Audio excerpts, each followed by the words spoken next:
West Bengal state university 6 semester history মাইনরের স্টুডেন্টদের জন্য এই সাজেশনের ভিডিওটা আমি আজকে বানিয়েছি। তো তোমরা অনেকে আমাকে রিকোয়েস্ট করেছিলে যে সাজেশনের ভিডিওটা দেওয়ার জন্য হিস্ট্রির।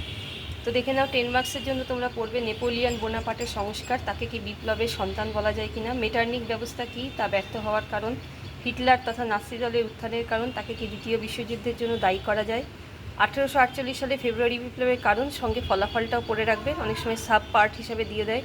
ভিয়েনা বন্দোবস্তের সমালোচনামূলক আলোচনা। 5 মার্কসের জন্য করে ফিজিওক্যাট কারা ছিলেন, ক্রিমিয়ার যুদ্ধের কারণ পড়বে আলাদা করে, ফলাফল পড়বে, যে কোনো একটা হয়তো আসতে পারে। 1917 সালে রুশ বিপ্লব বা ফরাসি বিপ্লবের কারণগুলি, তৃতীয় সম্প্রদায় বা সাকুলেত কারা ছিল। অনেক সময় কোয়েশ্চেনটা এইভাবে আসে যে ফরাসি বিপ্লবে তাদের অবদান কী ছিল, মাৎসিনির অবদান, এর সঙ্গে তোমরা কাভরের উদ্দেশ্যগুলো পড়ে নেবে, যেটা ইটালির ঐক্য সাধন, যেটা বড় কোয়েশ্চেন, ওখান থেকে পার্ট করে মাৎসিনির অবদান বা কাভরের উদ্দেশ্য টিকা হিসাবে আসতে পারে। কোড নেপোলিয়ান কাকে বলে, আর পড়বে 1938 সালে মিউনিক চুক্তির কী ছিল বা মিউনিক চুক্তির গুরুত্ব কী ছিল, এইভাবে আসতে পারে।